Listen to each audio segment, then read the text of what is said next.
الله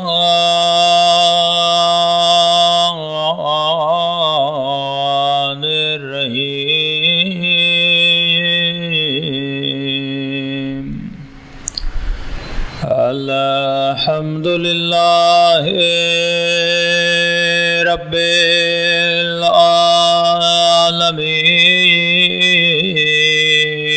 العالمين الحمد لله كما هو أهله الصلاة والسلام على سيد المرسلين وخاتم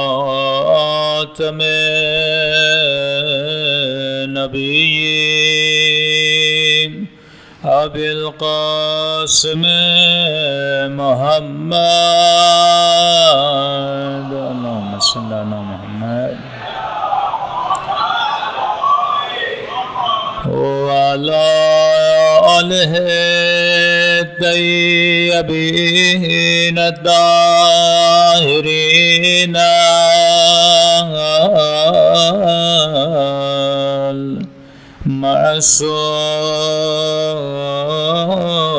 المعصومين دعائے سرکار امام زمانہ اللهم كل وليك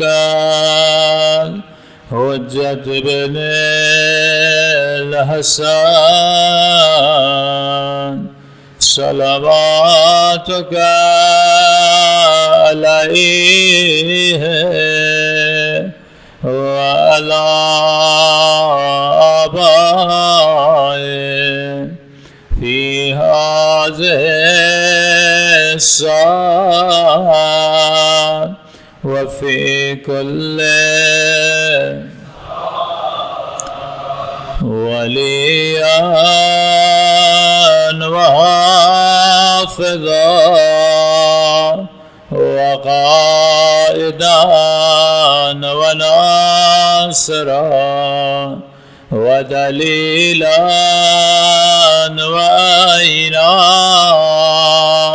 حتى تسكنه أرضك طوعا وتمتعه فيها طويلا برحمتك يا أرحم الراحمين صلوات پڑھیں محمد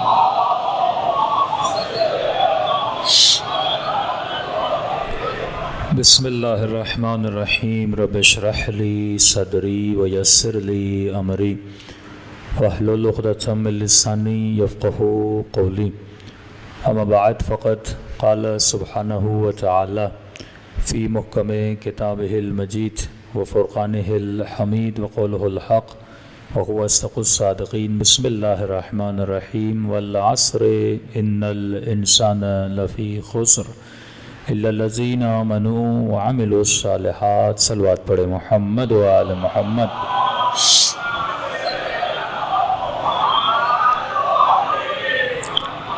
دعا ہے پروردگار عالم ہم سب کی عبادتوں کو اپنی بارگاہ میں قبول فرما دے اور جس مقصد زندگی اور حیات کی وجہ سے یہ مجالس بپا کی جاتی ہیں ان مقاصد میں بھی ہم سب کو کامیابیاں نصیب فرما دے۔ روزانہ تہذیب اسلام کے عنوان سے کہ اسلام صرف ایک تصور نہیں بلکہ زندگی گزارنے کا پریکٹیکل سلیقہ ہے۔ اسلام وہ واحد مذہب ہے جس نے انسان سے انسان کی زندگی کے کچھ لمحے نہیں مانگے۔ مسیحیت میں چلے جائیں گے وہ انسان سے ہفتے میں ایک دن مانگتا ہے کہ سیٹرڈے سنڈے کو آ جا چرچ میں آ کر تھوڑی دیر کے لیے اللہ کا ذکر کر لے۔ ہندوازم میں چلے جائیں گے، اس میں بھی مہینوں میں ایک بار، سال میں کوئی میلہ لگ گیا، بت پرستی کرنے چلے گئے۔ اسی طرح تمام تر ادیان، کچھ دین ایسے تھے جس نے انسان کی کچھ گھڑیاں مانگیں، کچھ ادیان ایسے تھے جنہوں نے کہا کہ اگر تجھے لقاء اللہ چاہیے، اللہ سے ملاقات چاہیے بدھزم کی طرح، تو تجھے تارک دنیا پن پڑنا پڑے گا، بیوی بچوں کو چھوڑنا پڑے گا، دنیا کو بالکل ترک کرنا پڑے گا، اور صحراؤں میں چلے جاؤ اور جا کر ذکر خدا کرو تاکہ تمہیں خدا ملے۔ دین اسلام وہ واحد دین تھا جس نے انسان سے ایک دن نہیں، ایک لمحہ نہیں، ایک رات نہیں، چند راتیں نہیں، بلکہ کہا انسان مجھے تیری پوری زندگی چاہیے۔ پوری زندگی اگر اسلامی ہے تو مسلمان ہے۔ ادخلوا فی الاسلام میں ادخلوا فی السلم کافہ، اے انسان اگر اسلام میں داخل ہونا چاہتا ہے تو کمپلیٹلی اسلام میں داخل ہو جا۔ یہ نہیں کہ میں 30% مسلمان رہوں، 70% ویسٹرنائز مائنڈ میں رہوں گا، فرمایا نہیں۔ یہاں تک کل میں نے مثال دی، جو پانی انسان پیتا ہے، اسلام نے اس کے ساتھ احکام بتائے ہیں کہ تجھے پانی کا گلاس اٹھانا کیسے ہے، سیدھے ہاتھ میں رکھ کے پینا ہے یا الٹے ہاتھ میں رکھ کے پینا ہے۔ جو اسلام اتنا حساس ہے، یعنی وہ یہ چاہتا ہے کہ جب تو سانسیں لے تو میری مرضی سے لے۔ خلقت الجن والانس الا لیعبدون، میں نے انسانوں اور جنوں کو خلق کیا، ان کو ایک آبجیکٹ دیا۔ آبجیکٹ یہ تھا کہ انسان، ہدف خلقت عبادت ہے۔ مختلف عبادت کی لوگوں نے تعریفیں کرنا شروع کر دی کہ مسجد کے گوشے میں جا کر عبادت کرتا رہے، سجدے دیتا رہے، کہ نہیں، یہ عبادت نہیں ہے، یہ تمہاری خلقت کا مقصد نہیں ہے کہ ہاتھ میں تسبیح اٹھاؤ اور سبحان اللہ اللہ اللہ کا ذکر کرتے رہو، یہ خلقت کا مقصد نہیں ہے۔ خلقت کا مقصد یہ ہے کہ تمہاری زندگی، تمہاری سانسیں اگر گزریں تو اللہ کی مرضی سے گزریں۔ اب یہ لمحات اگر اللہ کی مرضی سے گزر رہے ہیں، چاہے وہ مزدور اور مزدوری کرنے جائے، اس کی مزدوری کرنا عبادت بن جاتا ہے۔ خود سے سوال کر کے میں نے یہ 1 گھنٹہ کہاں پہ گزارا؟ اگر وہ 1 گھنٹہ مفید تھا تو یہ عبادت ہے، لیکن اگر وہ 1 گھنٹہ بیکار تھا تو یہ عبادت نہیں ہے۔ تب امام نے فرمایا اطلب العلم من المہد الی اللہ۔ ہم جملوں کو سنتے تو ہیں، سننے کے بعد اس کا ترجمہ بھی کرتے ہیں اور سننے کے بعد مجمع واہ بھی کرتا ہے، لیکن کبھی یہ اپنے عقل سے استفادہ نہیں کرتا۔ آیات لأولی الالباب، یہ قرآن نشانیاں رکھتا تو ہے، لیکن ان کے لیے رکھتا ہے جو انسان صاحب عقل ہے، جس کے پاس شعور ہے وہ قرآن کو سمجھ سکتا ہے، جس کے پاس شعور ہے وہ اہل بیت کے کلام کو سمجھ سکتا ہے کہ جب معصوم فرماتے ہیں کہ گہوارے سے لے کر علم حاصل کرو، یہاں تک کہ قبر کے دامن تک تمہیں علم حاصل کرنا ہے، تو انسان نے کبھی سوچا یہ چھوٹا سا بچہ گہوارے میں علم کیسے حاصل کرے گا؟ جس بچے کو شعور نہیں، جس بچے کو فکر نہیں، مجھے ہی اپنا بچپنا یاد نہیں ہے کہ گہوارے میں کیسا تھا، ماں کی گود کیسی تھی، میرا بچپنا کیسا تھا۔ جتنی میری یادداشت ہے وہ 6 یا 7 سال کے بعد کی یادداشت ہے، وہ بھی بہت کمزور سی یادداشت ہے۔ اور مولا علی یہ کہیں، رسول خدا یہ کہیں کہ گہوارے سے لے کے علم حاصل کر۔ مولا میں گہوارے سے کیسے علم حاصل کروں؟ امام نے نام گہوارے کا لیا ہے۔ جب معصوم کوئی بات کرتے فرمایا کلام الامام امام الکلام، امام کا جو کلام ہوتا ہے وہ تمام کلاموں کا امام ہوتا ہے۔ امام جب کوئی بات کرتے ہیں ذرا اس میں غور و فکر کیا کر کہ معصوم تجھے کہنا کیا چاہتے ہیں۔ یہ اشارہ کل بھی میں نے کہا تھا، یہ اشارہ اس گود کی طرف ہے جس گود میں بچہ پلنے والا ہے۔ تو اس گود کو تلاش کر، اے جوان جب شادی کرنے جائے ایک ایسی خاتون کو تلاش کر جس کے وجود میں علم ہو، کیونکہ یہ خاتون صرف تمہاری بیوی نہیں ہے بلکہ تمہارے بچوں کی ماں بننے والی ہے۔ جب گود علمی گود ہوگی، جب گہوارہ علم کا گہوارہ ہوگا، اور یہ بچہ جب اس گہوارے میں، اس فضا میں، اس ماحول میں پلے گا اور بڑا ہوگا، پھر تیرے بچے بھی قاسم کی طرح، پھر تمہارے بچے بھی علی اکبر کی طرح، پھر یہ بچے سلمان فارسی کی طرح، یہ بچے خمینی بنیں گے اور شہید مطہری بن کے تمہارے سامنے آئیں گے، کیونکہ یہ ماؤں کی گودوں کا اثر ہے۔ تو اسلام تجھے ایک پلاننگ دے رہا ہے، اسلام تجھے ایک نظم دے رہا ہے، اسلام تجھے ایک سسٹم دے رہا ہے کہ تم سوچو کہ تمہاری زندگی اسلام کے سانچے میں گزر رہی ہے کہ نہیں گزر رہی۔ اگر یہ اسلام کے سانچے میں ہے تو تو سچا مسلمان بھی بن سکتا ہے، اچھا مسلمان بھی بن سکتا ہے، پھر تمہارے بچوں کی تربیت بھی ایسی ہے، پھر تم یہ کہنے کے لائق بھی ہو کہ پروردگارا مجھے امام زمانہ کے لشکر میں شمال فرما۔ میں ہر روز دعا کروں، آپ ہر روز آمین کہے، لیکن کبھی بھی امام کے لشکر میں نہیں جا سکتے۔ اگر دعاؤں سے اثر ہونا ہوتا اور اگر دعاؤں سے دنیا کو بدلنا ہوتا تو اتنا ہم نے کہا کہ مرد آباد مرد آباد اور امریکہ مرد آباد، آج تک وہ مرد آباد نہیں ہوا۔ تو صرف دعا سے کچھ نہیں ہوتا جب تک بندہ دعا بھی کرے اور دعا کے ساتھ تھوڑی سی دوا بھی کرے۔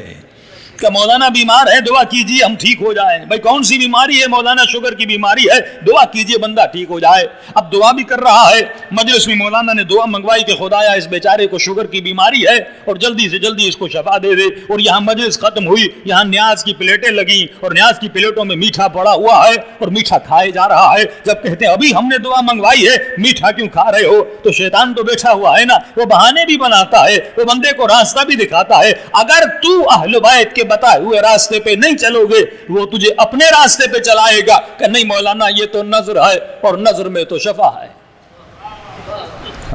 کتنا اچھا دھوکہ ہے اپنے وجود کو دینے کے لیے۔ اور مولوی نے کہہ دیا نہیں نظر بھی کھاؤ گے بیمار ہو جاؤ گے، فوراً کہا یہ مولوی تو نظر کا دشمن ہے، یہ تو مقصر ہے، یہ تو مجھے کھانے نہیں دے گا، میں تو نظر کھاؤں گا کیونکہ نظر میں شفا ہے۔ ہاں میرے عزیز نظر میں شفا ہے، لیکن یہ کب کہا تو پوری پلیٹ کھائے گا تو شفا ملے گی؟ ہاں شفا ہے تو تھوڑا کھا لے تاکہ تجھے شفا مل لے۔ خاکے شفا کا نام ہی شفا ہے، لیکن معصوم فرماتے ہیں تھوڑی سی خاکے شفا مریض کو کھلایا کر، یہ نہیں کہ سجدگاہ کی سجدگاہیں تو نگلتا ہوا چلا جائے۔ تصور کو سمجھنا ضروری ہے کہ اہل بیت کیا کہنا چاہتے ہیں۔ یہاں پہ دعا کرتا ہے، یہاں پہ عمل نہیں کرتا۔ اور اسی سورہ یہ عصر میں آماد آتی ہے والعصر ان الانسان لفی خسر، یہی انسان خسارے میں ہے، الا الذین آمنوا، جو ایمان لایا لیکن اگر عمل نہ کرے تو خسارے میں ہے۔ عمل کرنے والا آباد ہو جاتا ہے، یعنی علی پر ایمان بھی لائے اور علی کے کردار پر عمل بھی کرے۔ بہت سارے ایسے لوگ آتے تھے یا علی نماز پڑھنے میں آپ کے پیچھے مزہ آتا ہے، لیکن کھانا کھانے میں امیر شام کا سفرہ بڑا اچھا ہے۔ اب بھائی دونوں تو نہیں چل سکتے نا، تجھے سفرہ بھی چاہیے اور تجھے علی کی نماز بھی چاہیے۔ امام فرماتے دونوں نہیں چل سکتے، تجھے طے کرنا ہے کہ تجھے چلنا کس کے راستے پر ہے۔ تو یہ جو دین، یہ جو تہذیب اسلام لائے، اس کا پہلی جھلک تمہاری فطرت کے اندر آئے۔ من عرف نفسہ فقد عرف ربہ، اے انسان اپنی فطرت کو پہچان، تمہارے سب کانشز میں خدا ہے۔ اکثر علماء کہتے ہیں جب مومنین یہ جوان گھبرا جاتے ہیں، مولانا دشمن بڑھ گئے، فتنہ بڑھ گیا، شیعت کے خلاف اتنی سازشیں ہونے لگی کہ دشمن کچھ بھی کر لے، جاء الحق وزهق الباطل، حق کی فطرت میں بقا ہے۔ جو درخت پھل نہیں دیتے ان درختوں کو کاٹا جاتا ہے، جو درخت پھل دیتے ہیں ان درختوں کو رکھا جاتا ہے۔ حق پھل دینے والا درخت ہے، حق کی نیچر میں بقا ہے۔ دنیا کچھ بھی کر لے کیونکہ اس کی نیچر میں بقا ہے، اسے کوئی فنا میں لے ہی نہیں جا سکتا۔ اور یہ بات یاد رکھنا، باطل کی نیچر میں اور سسٹم میں فنا ہے۔ بات آندھیوں کی طرح ہے، بادلوں کی طرح ہے، کافی دیر رکا رہے گا، سورج کی روشنی کو روکے گا، لیکن کب تک روکے گا؟ سورج کی روشنی بالآخر تو باہر نکل آئے گی۔ دنیا کب تک حسین کو چھپاتی رہے گی؟ کب تک علی کے حق کو چھپاتی رہے گی؟ کب تک سیدہ کے حق کو چھپاتی رہے گی؟ فرمایا کیونکہ حق میں بقا ہے، کچھ بھی کر لے یزید کو بالآخر تو مرنا ہی مرنا ہے۔ ہاں؟ کیونکہ اس حق میں طاقت ہے، یہ باہر نکل کے آتا ہے۔ سوال یہ ہے کہ تم اس حق و حقانیت کے راستے میں کہاں پہ کھڑے ہو؟ اے انسان اس عالم میں اپنے وجود کو دیکھو کہ میں کہاں پہ کھڑا ہوں۔ کیا میں نے اپنی فطرت پہ ایسے عمل کیا جو فطرت خدا نے دی تھی؟ کیا میں اس کو اس طرح ہینڈل کر رہا ہوں؟ اپنی محبت کو ہینڈل کر رہا ہوں، اپنی نفرت کو ہینڈل کر رہا ہوں، اپنے جذبات کو، فرط جذبات کو کنٹرول کر رہا ہوں کہ نہیں کر رہا؟ کہ کل میں نے مثال دی، یہ زمین تو تمہیں ملی ہے، لیکن اس زمین کی باؤنڈری لگانا بہت ضروری ہے۔ جب تک باؤنڈریز نہیں ہے تمہاری فطرت تباہ و برباد ہو جائے گی۔ تو باؤنڈریز کا نام کیا ہے؟ یہ باؤنڈریز ہے شریعت۔ شریعت تمہاری فطرت کو بچاتی ہے۔ آج جو فتنہ ہے نا، مین فتنہ یہ ہے کہ انسانوں کو علماء سے دور کیا جا رہا ہے۔ ہاں، اور سب سے بڑا المیہ جو ہمارے پاکستان میں، کوئی ڈاکٹر بھی ہے نا، ہم پوچھتے ہیں ڈگری دکھاؤ، ہاں حکیم بھی ہو ڈگری دکھاؤ، انجینئر بھی ہے ڈگری دکھاؤ، کہاں سے پڑھ کے آئے ہو؟ لیکن اس ممبر پہ جو بھی آتا ہے کوئی ڈگری نہیں۔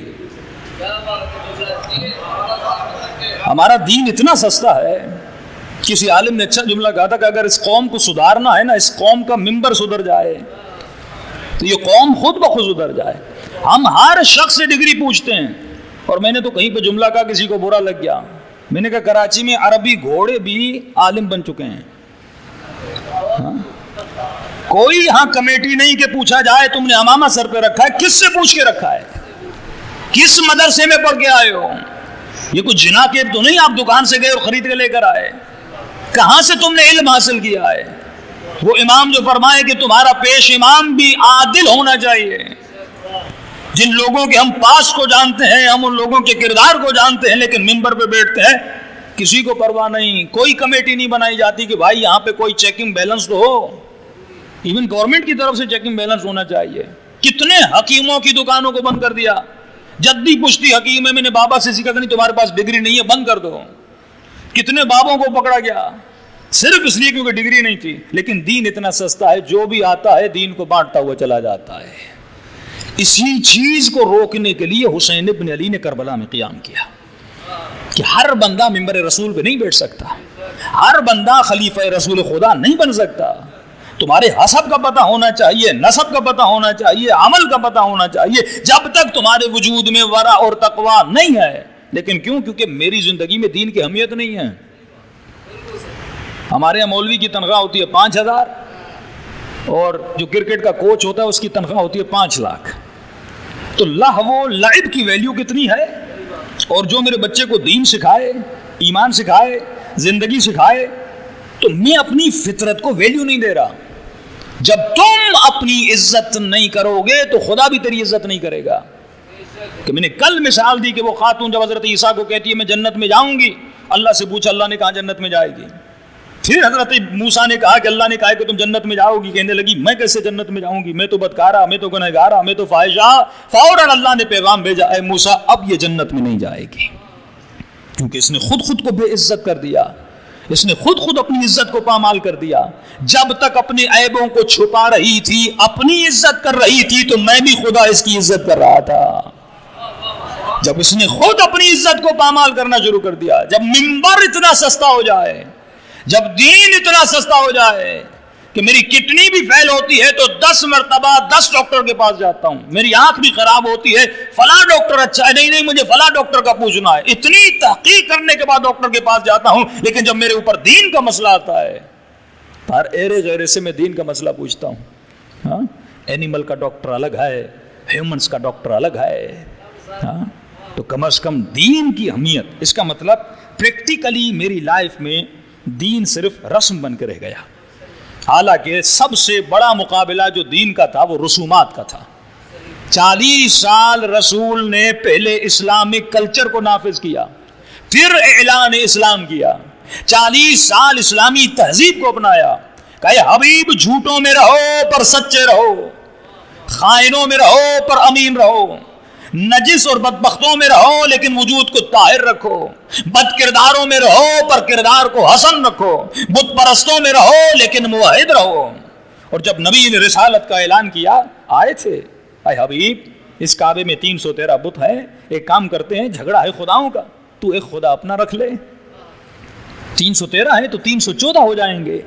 رسول خدا نے کہی سارے بتوں کو نکالنا ہے، کہ کم از کم 4 رکھنے دو، عزا کو رکھنے دو، لات کو رکھنے دو۔ ہاں کہ نہیں ایک بھی نہیں رکھنے دوں گا۔ کیوں؟ کیونکہ جس گلاس میں ایک قطرہ پیشاب کا چلا جاتا ہے پورا پانی نجس ہو جاتا ہے، تو اس پانی میں وہ خدا ایک قطری نجاست کو برداشت نہیں کرتا، تو اپنی توحید میں شرک کو کیسے برداشت کرے گا؟ کہ ذرہ برابر شرک مجھے پسند نہیں ہے۔ تو خدا اتنا حساس ہے اپنے معاملے میں کیونکہ وہ تیرے وجود سے محبت کرتا ہے۔ تو کل میں نے مثال دی، کلمہ لا الہ الا اللہ پڑھتے ہو، لا الہ الا اللہ کا مطلب کیا ہے، مقصد کیا ہے؟ میں اگر لا الہ الا اللہ پڑھ رہا ہوں اور وہ انگریز اگر لا الہ الا اللہ نہیں پڑھ رہا، تو میری زندگی میں اور اس کی زندگی میں ڈفرنس کیا ہے؟ جھگڑا یہ ہے کہ علی حق پہ ہے، وہ کہتا نہیں معاویہ حق پہ ہے، چلو وہ معاویہ کو مانتا ہے، تم علی کو مانتے ہو، تم دونوں کی زندگی تو ایک جیسی ہے، لڑائی کس بات کی؟ تاریخ میں ہستیاں جی کر گئیں، لڑ کر گئیں، اور ہم اس پہ لڑ رہے ہیں، وہ حق پر ہے، وہ باطل پر ہے، وہ بھاگا تھا، وہ رکا تھا، وہ غار میں رویا تھا، وہ شب ہجرت سویا تھا۔ اچھا میں نے کہہ دیا آپ بھی خوش ہو گئے, آپ نے واہ واہ کر دی, ہاں بھائی میرا مولا علی سویا تھا, وہ کہے گا نہیں میرا نہیں رویا تھا, چلو آپ کا رویا نہیں تھا میرا سویا نہیں تھا. جو بھی ہو اس کے ماننے سے میری زندگی میں اس کا ریفلیکشن کیا ہے. میں بھی ویسے ہی کاروبار کر رہا ہوں جیسے وہ کر رہا ہے, علی والے کا بزنس بھی ویسا ہی, منکر علی کا بزنس بھی ویسا ہی. بازاروں میں جاتے ہیں تو بھائی بھائی, مجلسوں میں آتے ہیں تو دشمن بن جاتے ہیں. سال میں 2 جلوس نکلتے ہیں, 40 کا عاشورہ کا, اس میں ہم دشمن بن جاتے ہیں. وہاں پر ان کو صحابہ سے محبت ہو جاتی ہے, یہاں پر ہمیں اہل بیت سے محبت ہو جاتی ہے. بھائی تم نے صحابہ کو مانا تو صحابہ کی جو پوزیٹیوٹی تم ہمیں بتاتے ہو, اس پوزیٹیوٹی نے تمہارے کردار میں کیا لایا ہے. دیکھیے انسان کی فطرت ہے یہ اچھائی کو پسند کرتا ہے. ایک اہل سنت کا جوان آیا, میں نے کہا قصور آپ کا بھی نہیں, قصور ہمارا بھی نہیں, آپ کو اپنے بڑوں کی اچھائیاں بتائی گئی ہیں, ہمیں برائیاں بتائی گئی ہیں. انسان کی نیچر ہے یہ برائی سے دوری کرتا ہے, ہم دوری کر رہے ہیں, اور انسان کی نیچر ہے اچھائی سے محبت کرتا ہے, تم محبت کر رہے ہو. ہاں دیکھو لقب بھی اچھے دیے جاتے ہیں نا, صدیق اکبر برا لقب ہے اچھا لقب ہے. اگر آپ کو کوئی کہے صدیق اکبر برا لگے گا اچھا لگے گا؟ ہاں کوئی آپ کو کہے غنی اچھا لگے گا برا لگے گا؟ اچھا لگے گا نا.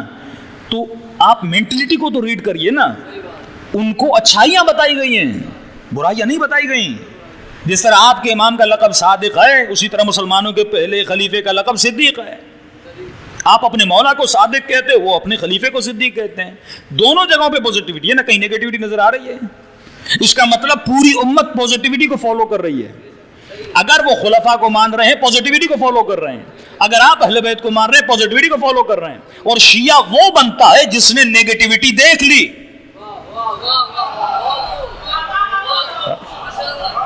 شیعہ کیوں بنتا ہے بھائی؟ شیعہ نہیں تھا, کنورٹڈ جتنے شیعہ کیوں بنے؟ کیونکہ جیسے اس نے نیگیٹیوٹی کو دیکھا وہ فوراً مکتب اہل بیت میں آ گیا.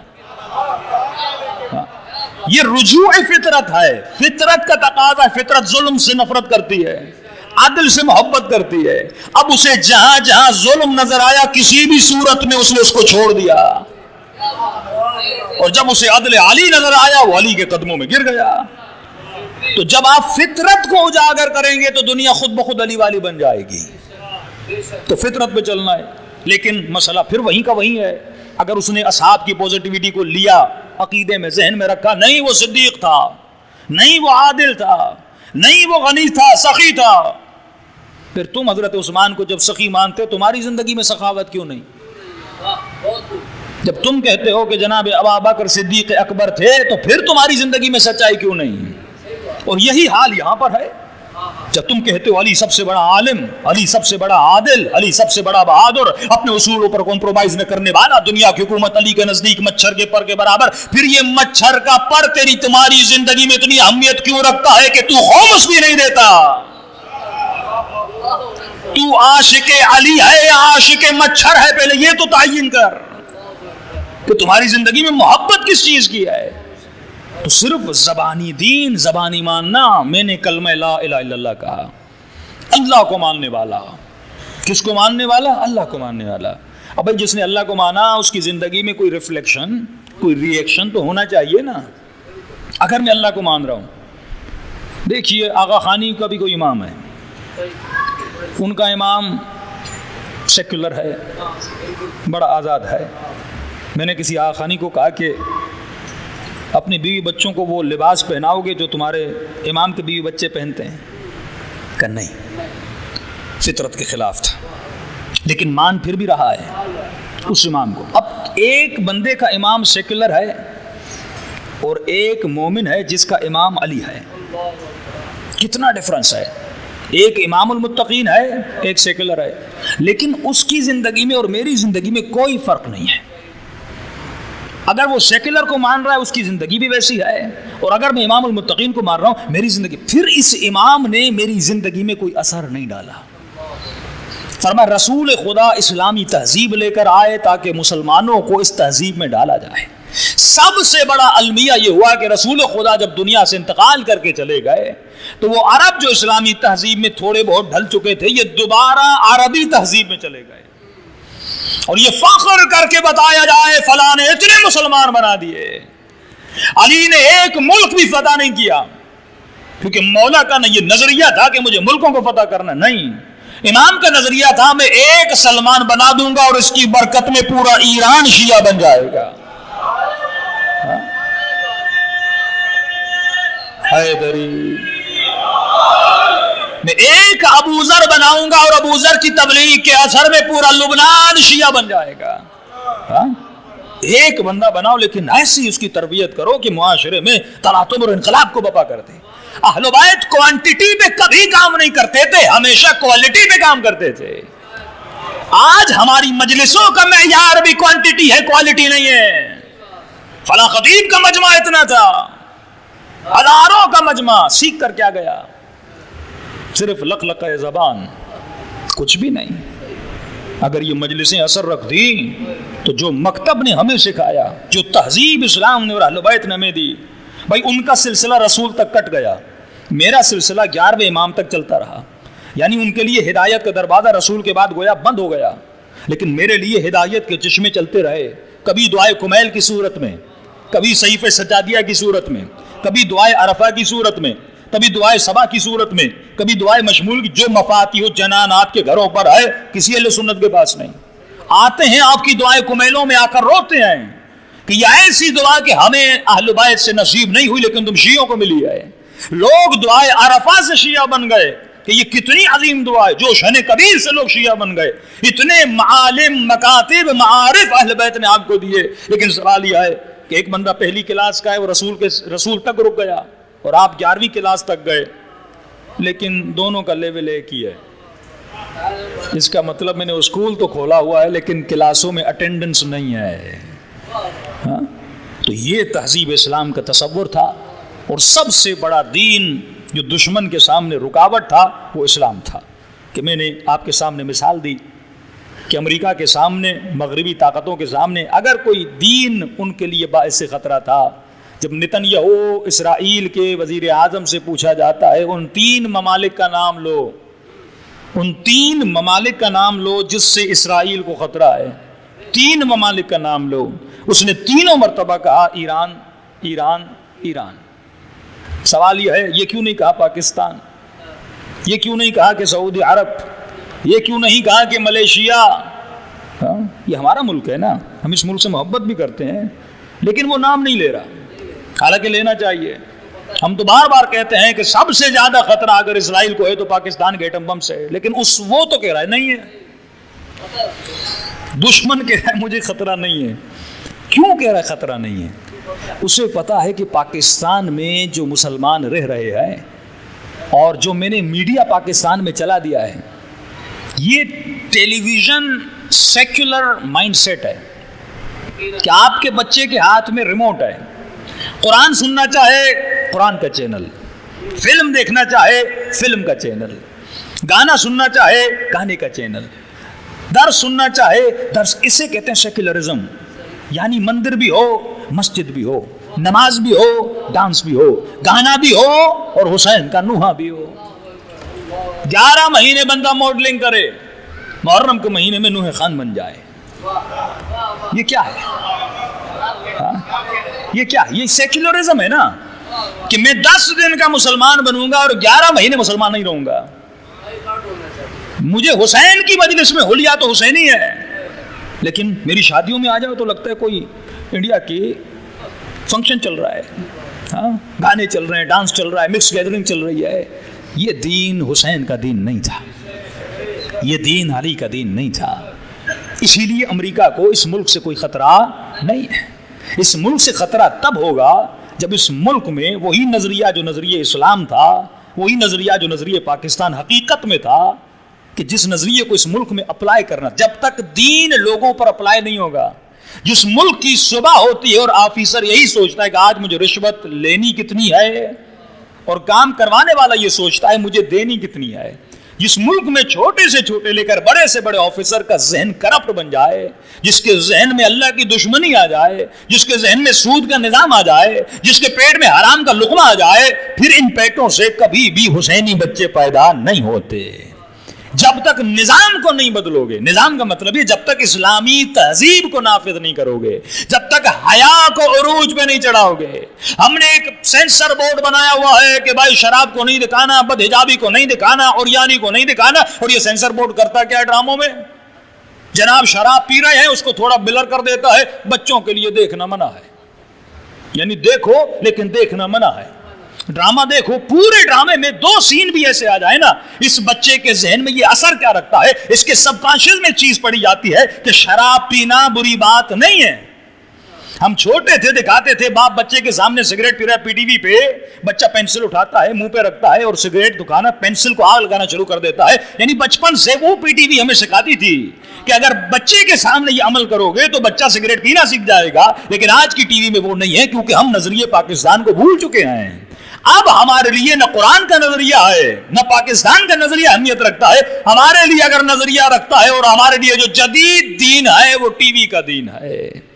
کیوں؟ سودی نظام تو آ چکا، حکمران اور حکمرانوں کے بینچز سے اور ان کے لاؤنچز سے اور کمروں سے شراب کی بوتلیں تو نکلتی ہیں۔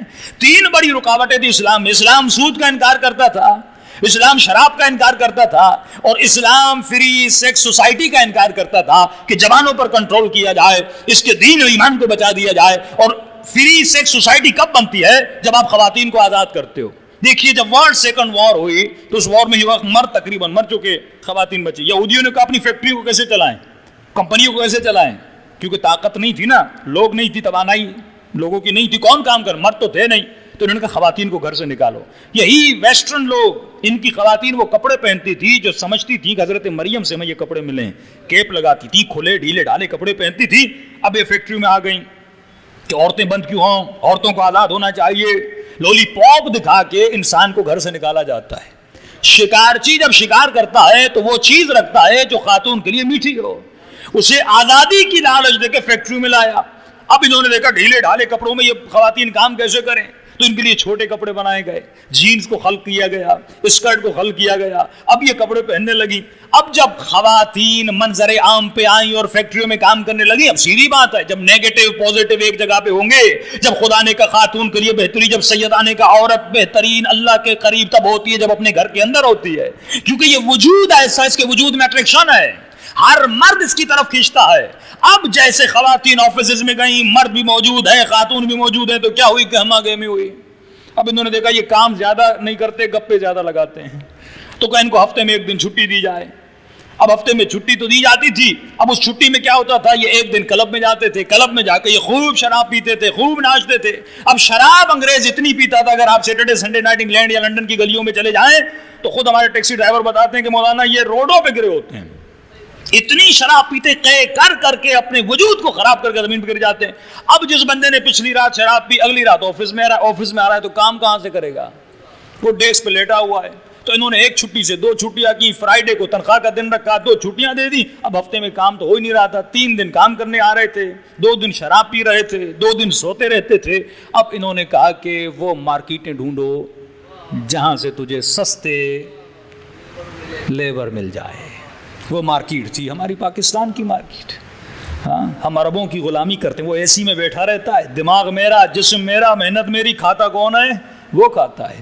ہم کل بھی غلام تھے، آج بھی غلامی کی سوچ میں۔ رسول نے فرمایا تجارت کر، چھوٹے سے چھوٹا کام بھی کر، اپنی دکان کھول، اپنا کام کر، کسی کا غلام نہ بن، کسی ظالم کا غلام نہ بن۔ لیکن ہمارے بچے، ہمارے جوان، کوئی دبئی جا رہا ہے، کوئی سعودی عرب جا رہا ہے، تو انہوں نے ہمیں غلامی کے لیے بولا، کیونکہ ہم سستے بھی تھے اور پتا تھا یہ تو شراب بھی نہیں پیتا، کلب بھی نہیں جائے گا، تو وہ اگر 3 دن کام کرتا ہے، یہ پورا ہفتہ کام کرتا رہے گا۔ تو اب انہوں نے ہمارے ہی دین کو ہمارے فائدے میں ڈالنا شروع کر دیا، مسلمانوں کو بلایا، ان کے لیے مسجدیں بنائیں، امام باڑے بنائے، کہ سب کچھ بنائیں گے۔ پتا تھا بچہ پڑھے گا کہاں؟ انگریز کو اسکول میں پڑھے گا۔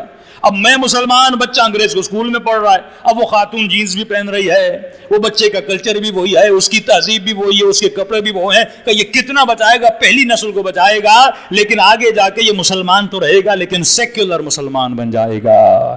لیکن میں ان کی دست رس سے دور تھا۔ وہ مسلم جو امریکہ نہیں جا رہا، وہ مسلم جو یورپ نہیں جا رہا، پاکستان نے اپنے دین و ایمان کو بچا کے بیٹھا ہے کہ کوئی بات نہیں، ہم امریکہ کے کلچر کو ان کے گھروں میں بھیج دیں گے۔ کس کی صورت میں؟ ٹی وی کی صورت میں، ڈرامے کی صورت میں، فلم کی صورت میں. یہ فلم آپ سمجھتے ہیں میں دیکھ رہا ہوں, اثر ہوتا ہے جب لفظوں کا اثر ہوتا ہے. میں نے اشران چولی میں پڑھا ذکر اور فکر, وہاں پہ لفظ کی میں نے بحث کی تھی. لفظوں کا اثر ہے کہ فرمایا اگر پہچاننا ہے کون مومن ہے کون منافق ہے, علی کا ذکر کرو. چہرہ کھل جائے تو مومن ہے, شکل بگڑ جائے تو منافق ہے. یعنی ایک لفظ مومن اور منافق کی پہچان کروا دیتا ہے. اتنا اثر ہے لفظ میں. لفظ کربلا لوں دماغ کہاں جاتا ہے؟ کربلا.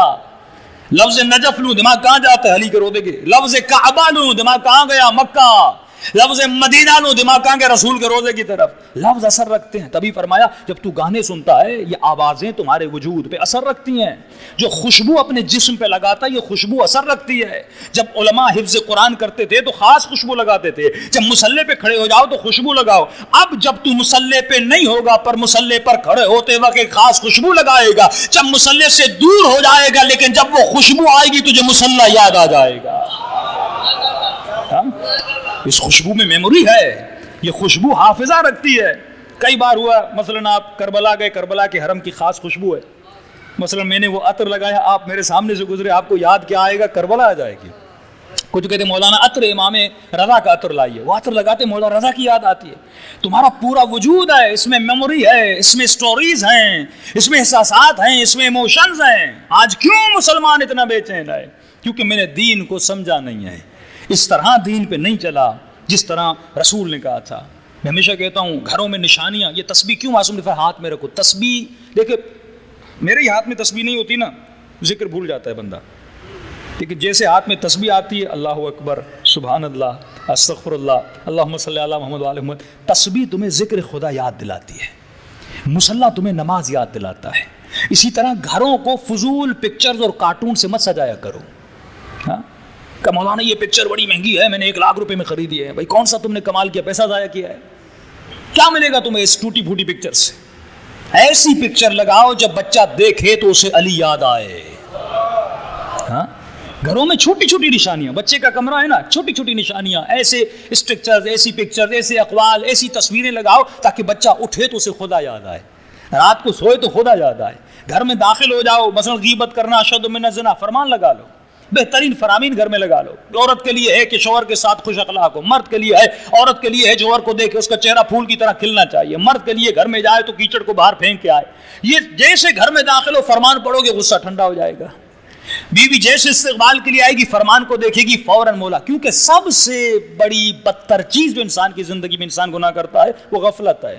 ہم تھوڑی دیر کے لیے غافل ہو جاتے ہیں. جس طرح آپ ٹیکسی چلاتے ہیں نا, چلاتے چلاتے اگر 10 سیکنڈز کے لیے بھی آنکھ بند ہوئی کیا ہوگا؟ ایکسیڈنٹ ہو جائے گا. اپنا بھی نقصان, کسی اور کا بھی نقصان. صراط مستقیم پہ چلتے چلتے ایون 10 سیکنڈز کے لیے بھی غفلت آئی تو شیطان شمر بنا دیتا ہے. ہاں یہ انسان کو یزید بنا دیتا ہے. تو میں نے کہا فلسفہ کلمہ جب پڑھا لا الہ الا اللہ, اس کا فلسفہ ہے. انگریز نے نہیں پڑھا, ترقی میں ہے. میں نے پڑھا, میں پستی میں جا رہا ہوں. اس کا مطلب کلمہ مجھے کچھ نہیں دے رہا. خدا اس کلمے سے کیا سکھانا چاہتا تھا؟ وحدہ لا شریک کا تصور. کہو تم سب کا اللہ ایک ہے. اب دیکھیے آپ امیر ہو یا میں غریب ہوں, آپ ڈاکٹر ہو میں عالم ہوں, میں عالم ہوں آپ انجینئر ہو, میرے کپڑے اس رنگ کے ہیں آپ کے اس رنگ کے ہیں, آپ کالے میں سفید آپ کالے, مختلف چیزیں ہمارے اندر بڑھ جاتی ہیں. لیکن ایک چیز میں ہم سب ایک تھے, وہ یہ ہے کہ ہم سب کا خدا اللہ ہے, ہم سب کا معبود اللہ ہے. اب جب اللہ ہم سب کا ایک ہے تو یہ زمین کس کی ہے؟ اللہ کی. جب اللہ کی زمین ہے اور اللہ کس کا؟ ہم سب کا. تو زمین کس کی؟ ہم سب کی.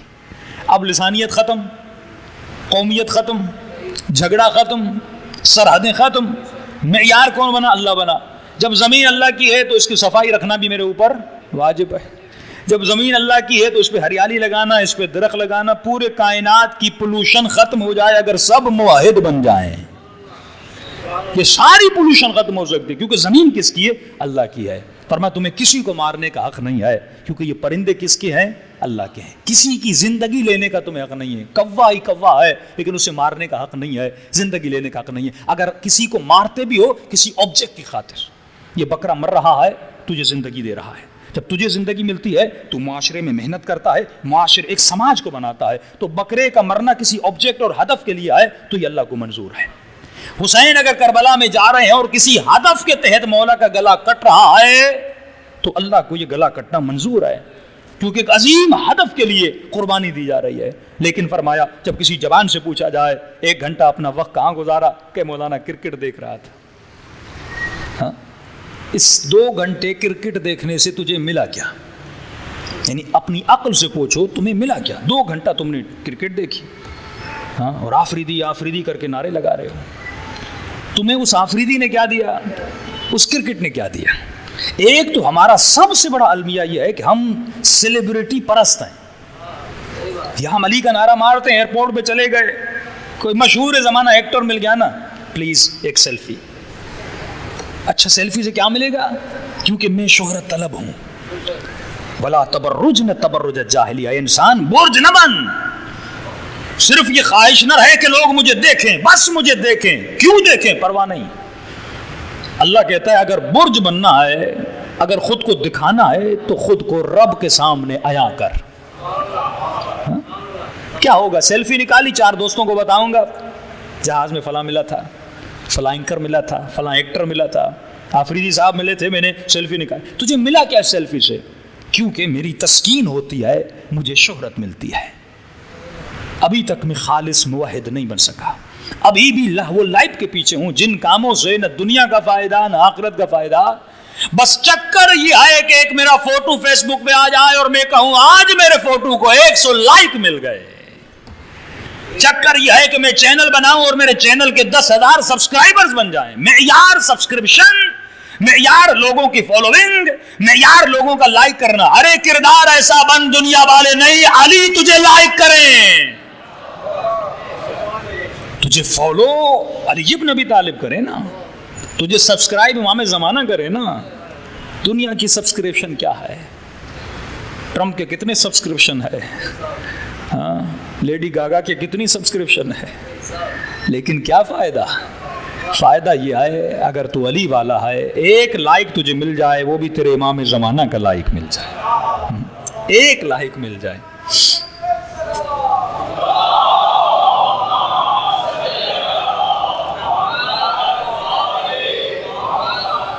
تو جو وے آف تھنکنگ ہے وہ میرا بہت چینج ہو چکا۔ میں دیکھ رہا ہوں دنیا شہرت کے پیچھے ہے، نام کے پیچھے ہے، میں ان بھیڑ بکریوں کی طرح اس بھیڑ میں چلتا جا رہا ہوں، اور پتہ کب چلے گا؟ جب انسان اپنا سر اس سرانے پہ رکھتا ہے۔ میری نگاہ اللہ کی طرف ہونی چاہیے، میرے اس عمل سے کیا خدا راضی ہے کہ نہیں، اللہ راضی ہے کہ نہیں۔ جب میں نے وحدہ لا شریک کا کلمہ پڑھا تو رضا اللہ کی رضا۔ اب سنیے امام کیا فرماتے ہیں۔ امام فرماتے ہیں کہ اللہ نے شراب کو منع کیا، اس کا ریزن ہے، جب تک ریزنز کو تلاش نہیں کرو گے، شراب کو حرام کیا، ایون 1 ڈراپ، 1 قطرہ بھی شراب کا حرام ہے۔ پورا ملک آیا رسول خدا کے بعد، یا رسول اللہ ہم مسلمان ہو جائیں گے، ہمیں ایون 1 کپ شراب کی پینے کی اجازت ہو، وہ بھی سردیوں میں، کیونکہ ہمارے یہاں سردی بہت ہوتی ہے، شراب کے پینے سے خون گرم ہوتا ہے۔ تو رسول نے کہا کیا تمہارے شراب میں نشہ نہیں ہے؟ کہ نہیں، نشہ تو ہے، کہ ہر وہ چیز جو مسکر ہے، نشے آور حرام ہے۔ کیوں حرام ہے؟ ریزن کیا ہے؟ چرس بندہ پیے حرام ہے، نشہ دیتی ہے۔ پان گھٹکے والا کھائے، اب نشے کے بھی لیول ہے، مثلا چائے بھی آپ پیتے ہیں، چائے کا بھی ایک نشہ ہے، لیکن اس کا لیول بہت کم ہے، نہ ہونے کے برابر ہے، وہ عادت دلاتا ہے۔ کون سا نشہ حرام ہے؟ چائے بھی ایک نشہ ہے، سگریٹ بھی ایک نشہ ہے، لیکن چائے پینے کی اجازت ہے، لیکن شراب پینے کی اجازت نہیں۔ کیوں نہیں؟ کیونکہ شراب کا نشہ میری عقل کو زائل کرتا ہے، اور انسان کی اگر ویلیو ہے تو عقل کی وجہ سے۔ ڈفرنس بٹوین انسان اینڈ اینیمل کیا ہے؟ یہ عقل رکھتا ہے، وہ عقل نہیں رکھتا۔ باقی کھاتا یہ بھی ہے، کھاتا وہ بھی ہے، بچے اس کے بھی ہیں، بچے اس کے بھی ہیں، پیتا وہ بھی ہے، پیتا یہ بھی ہے، سوتا وہ بھی ہے، سوتا یہ بھی ہے، بچے وہ بھی پیدا کرتا ہے، سیم ٹو سیم، ہر چیز سیم ہے، لیکن ایک چیز میں تمہیں انسان کو حیوان سے جدا کیا گیا، اس کا نام تھا عقل۔ اور ہر وہ چیز جو تمہاری عقل کو زائل کرے، معصوم فرماتے ہیں وہ تیرے لیے حرام ہے۔ آج تک آپ نے ایک نشہ سنا شراب کا، آج سنو امام 5 نشوں کی بات کرتے ہیں۔ فرمائیے 5 نشے انسان کی عقل کو زائل کرتے ہیں، اور اگر کسی کے اندر یہ 5 نشے آئیں وہ کمزور دماغ والا ہے، اور کمزور دماغ والا کبھی علی والا نہیں ہو سکتا۔ علی والے سے مراد کبھی بھی صراط مستقیم میں نہیں چل سکتا۔ پہلا نشہ سکر المال، مال کا نشہ۔ فرماتے یہ نشہ ان الانسان لیطغی، یہ انسان طغیان کرتا ہے کب؟ جب استغنا، جب یہ غنی ہو جاتا ہے، جب یہ مال کے پیچھے جاتا ہے۔ مال کمانا گناہ نہیں ہے، لیکن مال کے نشے میں گرفتار ہو جانا یہ بڑا گناہ ہے۔ ابن سعد جب مال کے نشے میں آیا تو قاتل حسین بنا، ورنہ جناب سلیمان بھی بڑے مالدار تھے، لیکن ان پر مال کا نشہ کب چڑھتا ہے؟ جب انسان طغیان کرتا ہے۔ طغیان کب کرتا ہے؟ جب اس مال کو اپنا سمجھنے لگتا ہے۔ ثعلبہ رسول کا صحابی ہے، دعا کی، دعائے رسول سے امیر بنا۔ جب نبی نے زکوٰۃ کا کہا منکر زکوٰۃ بن گیا کہ جب مال میرا ہے تو زکوٰۃ میں کیوں دوں؟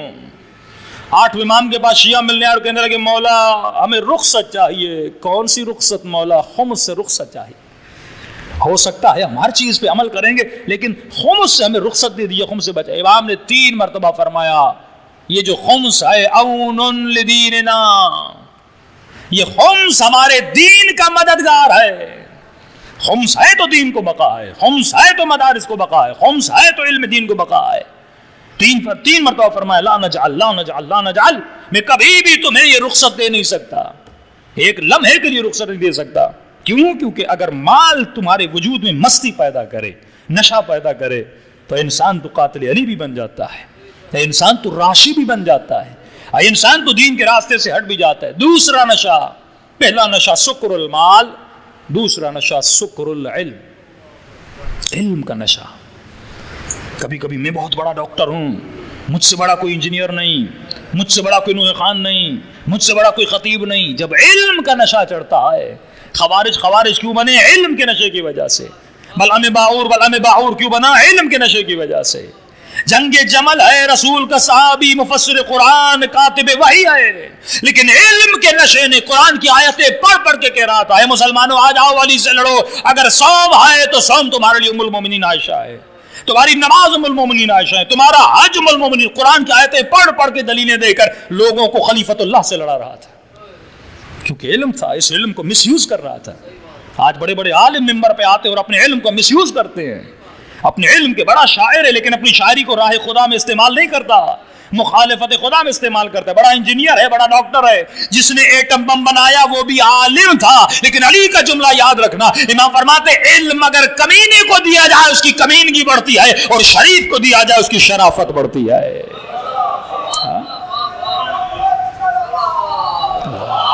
صلی اللہ محمد۔ علم کا نشہ، مال کا نشہ۔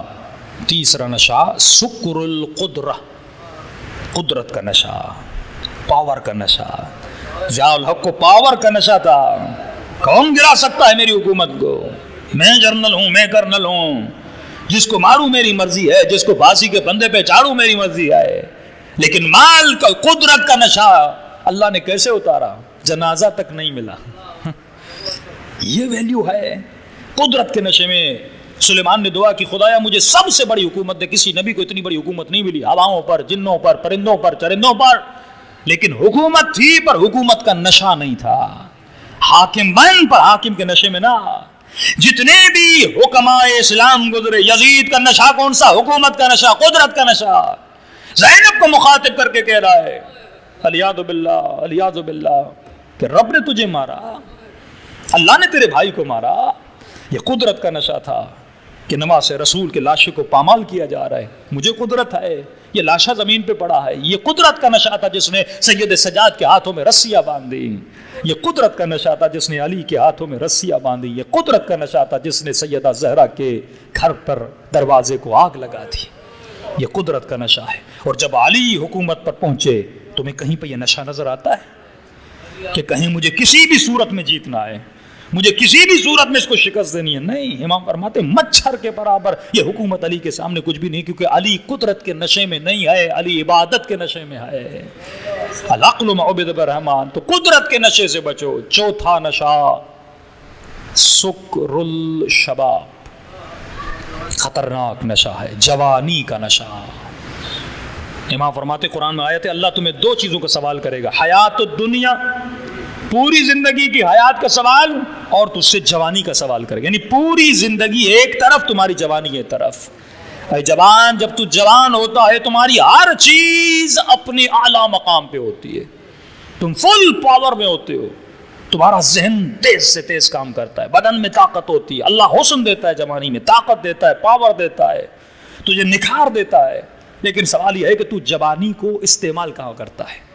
لا تمشی فی الارض مرحا، اے انسان زمین پہ چلا کر کے نہ چلا کر، جوانی کے نشے میں خود کو تباہ نہ کیا کر، اپنی جوانیوں کو عبادت الہی میں صرف کیا کر، اپنی جوانی کو خدمت امام زمانہ میں صرف کیا کر۔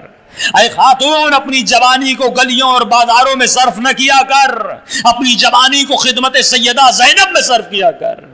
جوانی طاقت ہے، طاقت ہے، خدمت کر سکتے ہو، تبلیغ کر سکتے ہو، دین کے کام کو پھیلا سکتے ہو، رزق حلال کی تلاش میں جا سکتے ہو، اپنی ماں باپ کی خدمت کر سکتے ہو، یونیورسٹی میں جا کے بہترین اسٹڈی کر سکتے ہو۔ کیوں اپنی جوانی کو ٹی وی پر، گانوں پر، گھومنے پہ ضائع کرتے ہو؟ جب تمہارا امام وہ جو سب سے اعلیٰ ہے، جب تمہارا امام وہ جو سب سے بڑا عالم ہے، تو ہونا تو یہ چاہیے کراچی کا سب سے بڑا ڈاکٹر بھی شیعہ ہونا چاہیے، یہاں کا سب سے بڑا انجینئر بھی شیعہ ہونا چاہیے، کیونکہ جب علی ہر میدان میں آگے ہے تو علی کا ماننے والا بھی ہر میدان میں آگے ہونا چاہیے۔ ہاں، یہ جوانی ہے، سکر جوانی میں مت آنا، یہ سمجھنا میں جوان ہوں مجھے تو موت نہیں آنی، میں جوان ہوں مجھے کون روکے گا۔ کبھی جوانی میں باپ پہ ہاتھ اٹھاتا ہے، کبھی جوانی میں ماں کو گالیاں دیتا ہے، کبھی جوانی میں بہن کو مارتا ہے، کبھی زور بازو سے بیوی پہ ظلم کرتا ہے، تو جوانی کے نشے میں نہیں آنا۔ اگر تجھے جوان دیکھنا ہے تو حسن و حسین کی جوانی دیکھو، اگر تجھے جوانی دیکھنی ہے علی اکبر کی جوانی دیکھو۔ یہ جوانی جو قاسم کی جوانی کہاں پہ صرف ہو رہی ہے؟ عجیب جملہ فرما، موت تو آنی ہی آنی ہے، مجھے مرنا تو مرنا ہے، لیکن مجھے بہترین بیسٹ وے میں موت آئے۔ اور اکبر نے کہا بہترین موت شہادت کی موت ہے۔ مرنا تو ہم سب کو ویسے ہی ہے نا، بستر پہ مر جاؤ یا ایکسیڈنٹ میں مر جاؤ، بہترین موت کون سی؟ شہادت کی موت ہے۔ تو سکر المال، سکر القدرہ، سکر العلم، سکر الشباب، آخری سکر سکر المدح، تعریفیں سننے کا نشہ۔ اب اس میں آپ زیادہ نہیں، مولوی بہت گرفتار ہیں، ہاں، چاپلوس، ادھر گھوم رہے مولانا، ادھر گھوم رہے مولانا، کیا کہنا مولانا۔ یہ واہ واہ کبھی کبھی ریاکاری میں اور شرک میں کیوں چلی جاتی؟ علماء اخلاق جنہوں نے ہمیں سکھایا، فرمایا اگر واہ واہ سے خوشی مل رہی ہے یہ سکر المدح ہے۔ مولانا مجلس پڑھ چکا کہ مولانا یہاں مزہ نہیں آیا، بھائی کیوں نہیں آیا؟ کہ مولانا ایسے گونگے گونگے بیٹھے تھے، پوری مجلس میں کوئی واہ واہ نہیں، کوئی نعرہ نہیں۔ اس مولوی کو سکر المدح ہے، یہ مدح کے نشے میں گم ہے، واہ واہ نہیں ہو رہی، اسے مزہ نہیں آ رہا نا، کیونکہ نشہ نہیں مل رہا۔ اس اب دیکھیں ہر بندے کا اپنا نشہ ہوتا ہے۔ جو بسوں میں کنڈکٹر ہے ان کا نشہ گٹکا ہے، تو آپ کو برا لگتا ہے وہ گٹکا کھا رہا ہے، اس کا نشہ گٹکا ہے۔ جو ڈرائیور پٹھان ہیں ان کا نشہ نسوار ہے، اور جو سندھ کے مولائی ہیں درگاہوں پہ ان کا نشہ چرس ہے اور بھنگ ہے، جنت کی بوٹی، ہاں یہ ان کا نشہ ہے۔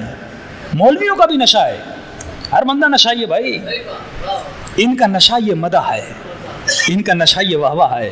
ذاکر کا نشہ، ایران کے بہت بڑے عالم دین استاد اخلاق اصفہان میں فرمایا نماز عید لاکھوں کا مجمع، جس آیت اللہ بہجت کو لوگ دیکھنے کے لیے ترستے تھے، صرف زیارت ہو جائے دور سے، یعنی آغا بہجت کے پیچھے نماز پڑھنے 3 گھنٹہ پہلے آ کے مصلی بچھا دیتے تھے۔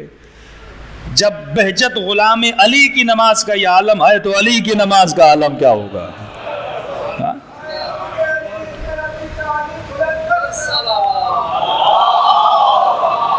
صلی اللہ محمد۔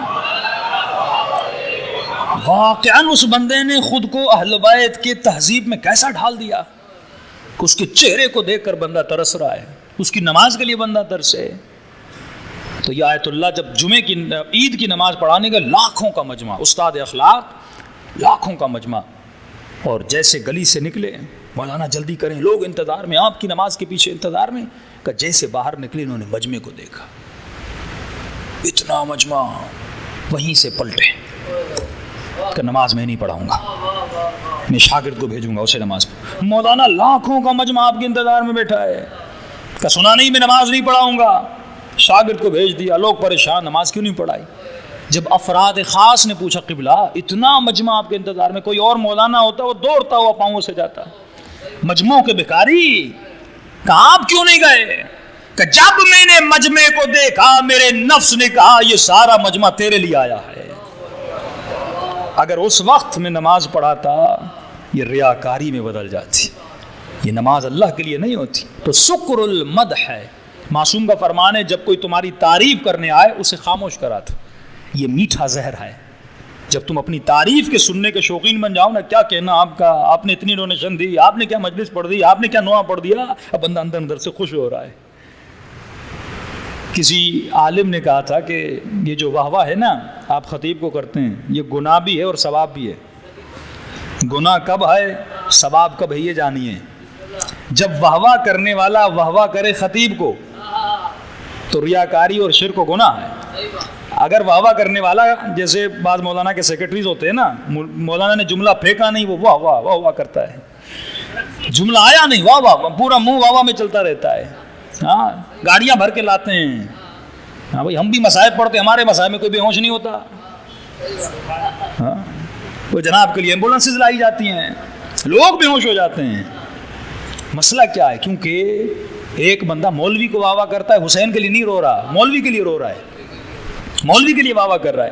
اگر واہ واہ کرنے والا مولوی کو واہ واہ کرے تو اس کا واہ واہ کرنا گناہ, لیکن اگر سبحان اللہ اور واہ واہ کرنے والا اس ذکر کو واہ واہ کرے جو مولانا کر رہا ہے تو پوری رات بھی کرتا رہے تو عبادت میں شمار ہے. مدح میری نہیں ہے, مدح ذکر علی کی ہے. تو فرمائیں ان 5 نشوں سے بچنا. شراب کے نشے سے تو الحمدللہ سب شیعہ بچے ہوئے ہیں, لیکن ان 5 نشوں سے بچنا جو شراب کے نشے سے بھی زیادہ خطرناک ہے, جو انسان کو قاتل علی بنا دیتی ہیں. اور فرمایا اگر زندگی میں سکون چاہتے ہو تو ایک کام کیا کرو. آیت اللہ العظمیٰ طباطبائی مفسر قرآن تفسیر المیزان کے لکھنے والے فرماتے جب اپنے استاد آیت اللہ قاضی سے ملنے گیا کہ میں ایران جا رہا تھا, میں نے قبلہ نجف کو چھوڑ کے جا رہا ہوں, کوئی نصیحت کریے, علماء کی نصیحتوں کو سنیے, اس پہ عمل کیجیے. آغا طباطبائی کا بہت بڑا مقام تھا, ان کے زندگی کے حوالات کو پڑھیے کہ جب آغا قاضی کے پاس گیا انہوں نے مجھے ایک نصیحت کی کہ طباطبائی یہ قرآن کی آیت ہمیشہ یاد رکھنا, جلوت میں بھی یاد رکھنا, خلوت میں بھی یاد رکھنا. اس جملے کو ذہن پہ بٹھا دیجیے, جلوت میں بھی یاد رکھنا, خلوت میں. کون سی آیت؟ الم نعلم بان اللہ یرا, یہ یاد رکھنا کہ تیرا خدا تجھے دیکھ رہا ہے. چوتھے امام سے پوچھا مولا متقی کی نشانی کیا ہے؟ یہ امامہ, یہ لباس, یہ تقریر, یہ عزاداری, یہ ماتم, یہ نماز, یہ زیارت پہ جانا, یہ طواف کعبہ, کچھ بھی نہیں متقی کی نشانی. فرمایا متقی کی نشانی ایک ہے, دوسری نشانی کل بتاؤں گا. متقی کی پہلی نشانی یہ ہے یہ جیسا خلوت میں ہوتا ہے ویسا جلوت میں ہوتا ہے. کیسے؟ ابھی آپ کتنے شریفانہ انداز میں بیٹھے ہیں, بڑے ادب سے حسین کا ذکر سن رہے ہیں, کوئی گالی نہیں دے رہا, کوئی چہرہ خراب نہیں کر رہا, ہاں ذکر حسین کر رہے ہیں, کوئی کسی کی غیبت نہیں کر رہا, کوئی کسی سے لڑ نہیں رہا, کوئی بھی موبائل نکال کے ڈرامہ نہیں دیکھ رہا, کوئی بھی گانا نہیں سن رہا. کیوں نہیں سن رہے, کیوں نہیں کر رہے؟ کیونکہ لوگوں میں بیٹھے ہو. پتہ ہے موبائل میں کچھ چلاؤں گا تو سائیڈ والا دیکھ لے گا, دوست دیکھ لے گا, لوگ دیکھ لیں گے. لیکن یہ بتاؤ جیسے ابھی جلوت میں ہو خلوت میں بھی ویسے رہتے ہو؟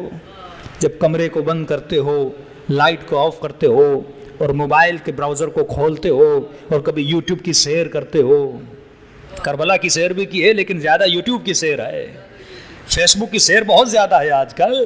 جب یہ سیریں کرتے ہو کیا اس وقت بھی ان اللہ یرا کی منزل پہ ہوتے ہو کہ اگر مجلس میں حسین دیکھ رہا تھا تو گھر کے اندر بھی حسین دیکھ رہا ہے؟ جب اس منزل پہ آ گئے نا, یعنی خلوت میں بھی ویسے کے ویسے رہو, جلوت میں بھی ویسے کے ویسے رہو, وہاں پر بھی عمل ویسا ہو, لوگوں کے سامنے بھی عمل ایسا ہو, اب تو میں سمیت مار بن سکتا ہے. اب امام کہیں گے یہ کس کا نوکر ہے؟ میرا نوکر ہے۔ تو انسان اپنے وجود کو سمجھ، اپنی فطرت کو پرکھ۔ یہ کلمہ جو پڑھتا ہے یہ طوطوں والا کلمہ نہیں ہونا چاہیے، عقل مند انسانوں کا کلمہ ہونا چاہیے۔ جس گلی میں شیعہ کا گھر ہے وہ گلی الگ ہونی چاہیے، اس گلی سے علی کی خوشبو آنی چاہیے، اور اگر وہ اس گلی میں رہتا ہے تو اس کی گلی سے اس کی خوشبو آتی ہے، تیری گلی سے علی کی خوشبو آنی چاہیے۔ یہ زمین تیری نہیں اللہ کی ہے، یہ گھر تیرا نہیں اللہ کا ہے۔ جب گلی اللہ کی ہے تو گلی کو صاف بھی ایسے کیا کر کیونکہ تیری اللہ کی زمین ہے۔ مسجد کی زمین اللہ کی ہے کیونکہ میں نے سمجھا کہ یہ اللہ کی ہے، یہاں صفائی بھی ہے، یہاں ستھرائی بھی ہے، لیکن میں نے گلیوں کو، روڈوں کو خراب رکھا کیونکہ میں نے ان کو اللہ کا نہیں سمجھا۔ میری توحید مسجد پہ آ کے ختم ہوتی ہے، میری توحید حج پہ جا کے ختم ہو جاتی ہے، لیکن جب میں ایئرپورٹ پہ جاتا ہوں، جب گلیوں میں جاتا ہوں، جب مسلم سوسائٹی میں جاتا ہوں تو مجھے لا الہ الا اللہ نظر نہیں آتا۔ اور اے جوان یاد رکھنا، گندی میلی گلیوں میں صاف ستھرے ذہن پلا نہیں کرتے۔ وجود صاف ہوگا تو ذہن صاف ہوگا، کپڑے پاک ہوں گے تو ذہن پاک ہوگا۔ جب پورا وجود صاف کر لو تو ذہن صاف ہو جاتا ہے، اور جب ذہن صاف ہو جاتا ہے تو خدا تجھے صاف ستھرے پاک و طاہر امام بھی عطا کر دیتا ہے۔ صلوات پڑھے محمد و آل محمد۔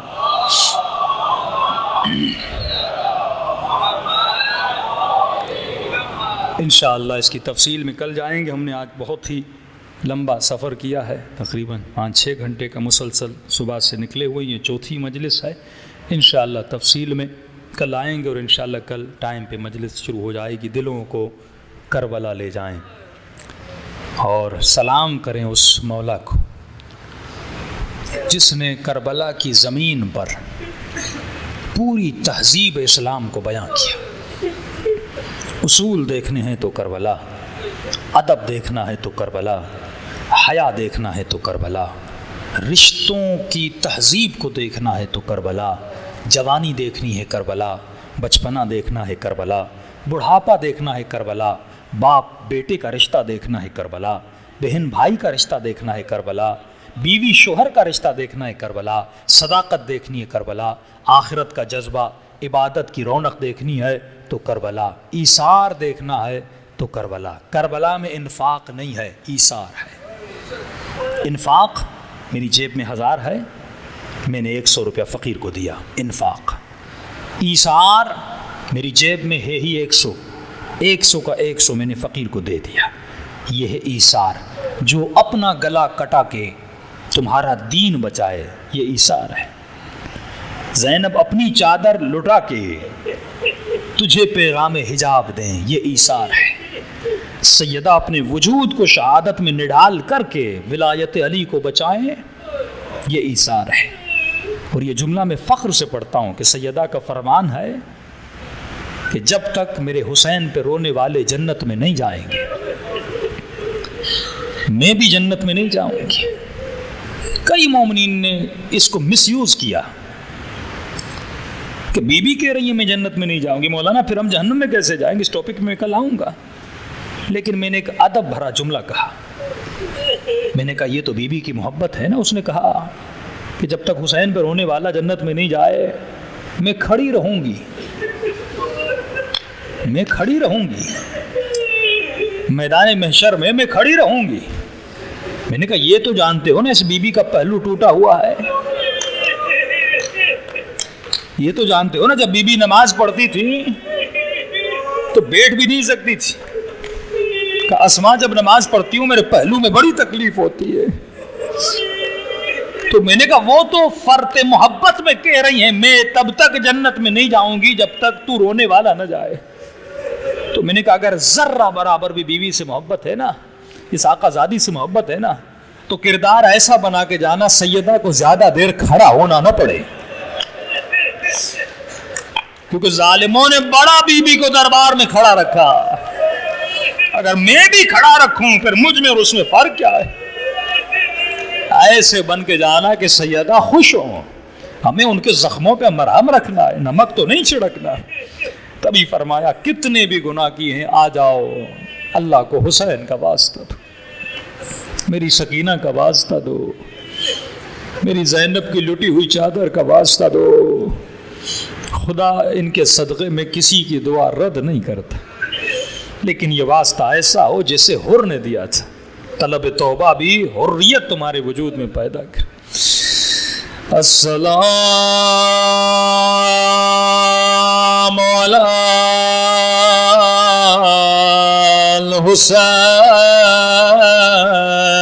الحسین وعلی علی ابن الحسین. حسین کی صدا بلند ہو. وعلی اولاد الحسین وعلی اصحاب. بلند آواز سے السلام علی وعلی علی.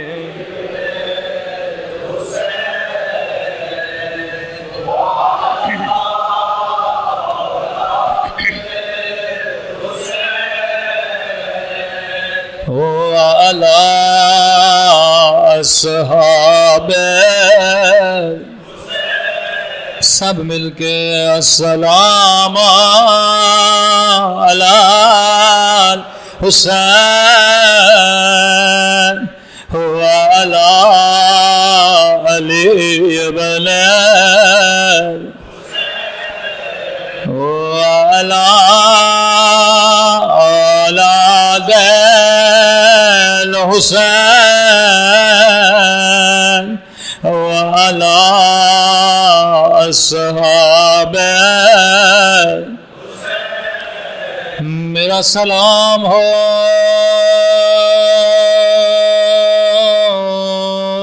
زینب کی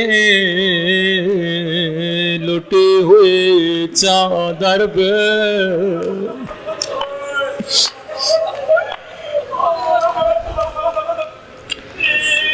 میرا سلام ہو قاسم کی لاش کے ٹکڑوں پہ. کربلا میں 2 شہید ایسے ہیں جن کی لاشوں کو پامال کیا گیا. ایک لاشا حسین مولا کا جس پہ ظالموں نے بڑے گھوڑے دوڑا دیے. دوسرا لاشا آیا حسن کے یتیم قاسم کا، لیکن دونوں کے پامال ہونے میں بڑا فرق ہے.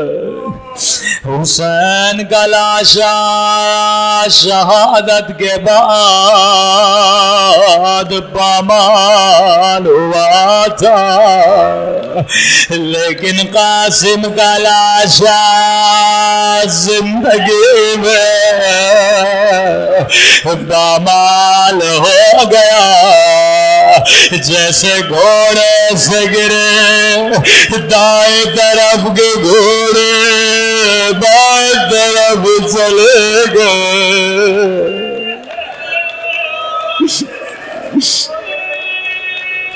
اللہ یہ منظر کسی جانے والے کو نہ دکھائے، لیکن جب یہ لاش حسین خیموں میں لاتے تھے کبھی بھی ان بچوں کی ماؤں کو نہیں بلاتے تھے. خیمے کے در سے آواز دی اما فضا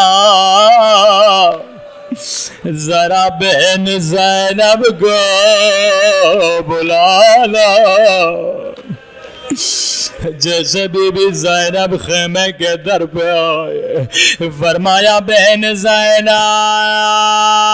میں قاسم کا لاشا لایا ہوں.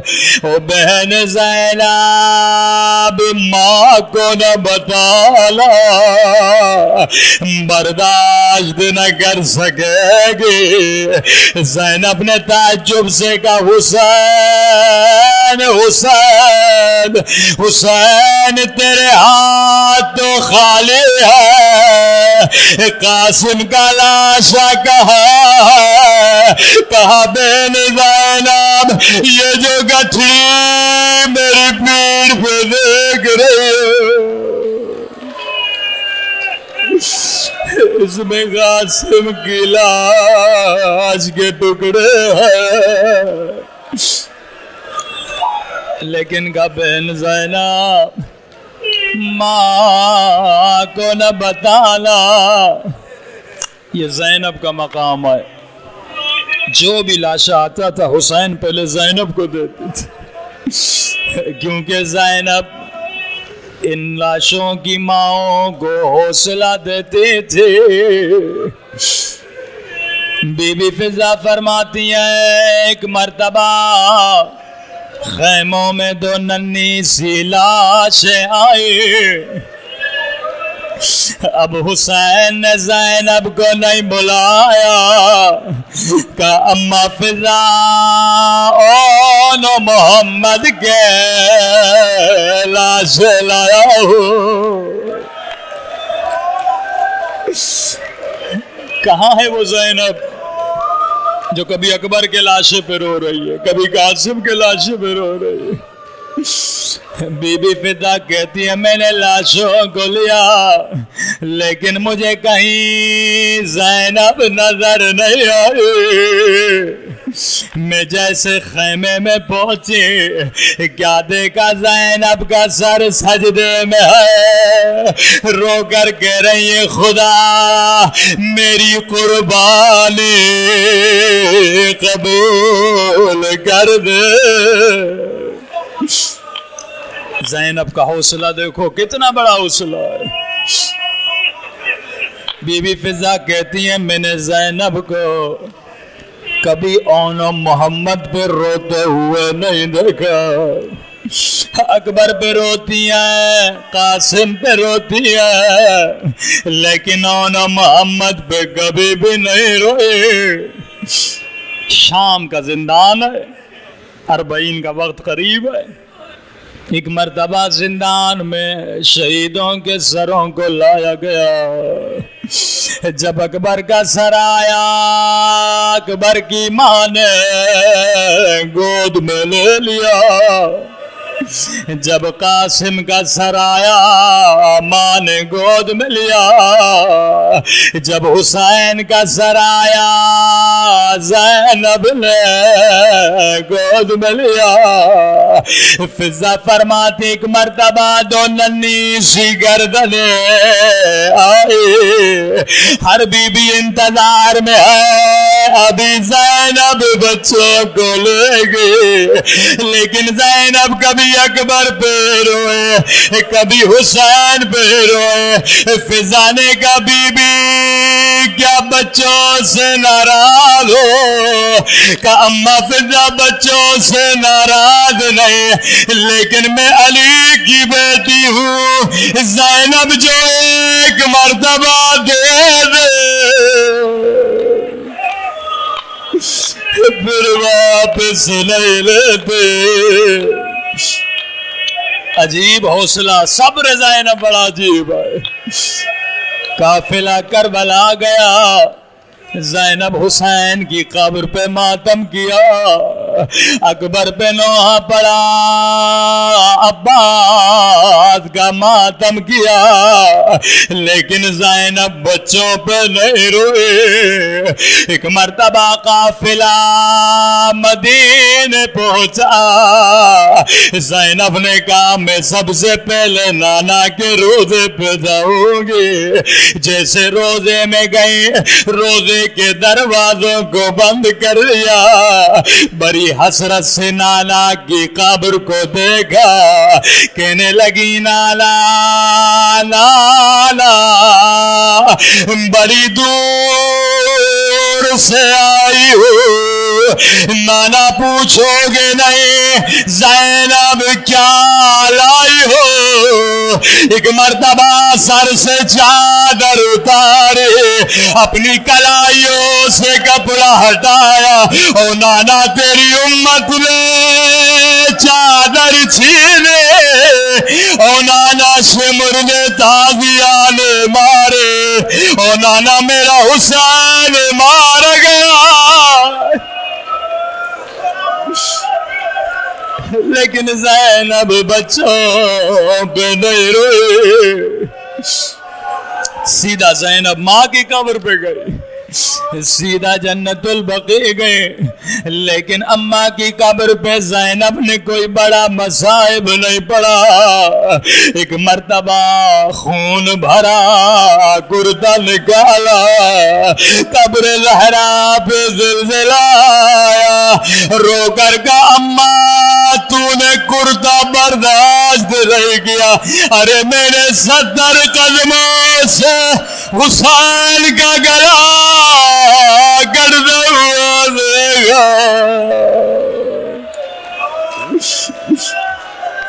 لیکن زینب بچوں پہ نہیں روئی۔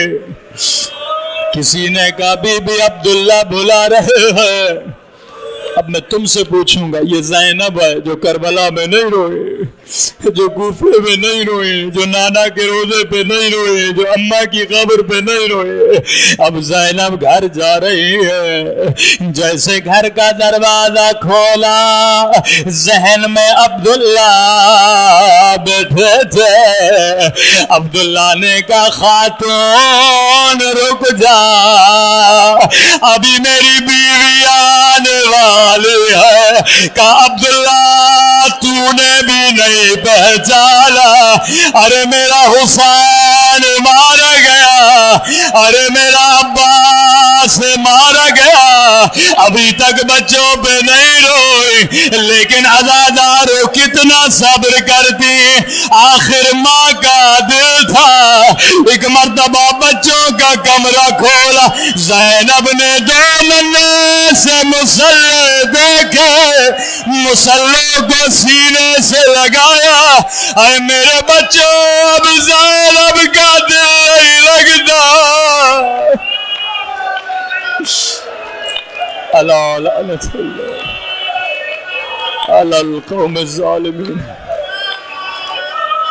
پروردگارا تجھے زینب کے صبر کا باعث میرے مولا اور آقا امام کا ظہور فرما دے، ہم سب کو مولا کے آوان اور انصار میں شریک فرما، ہمارے قبر و برزخ کے سفر کو آسان فرما۔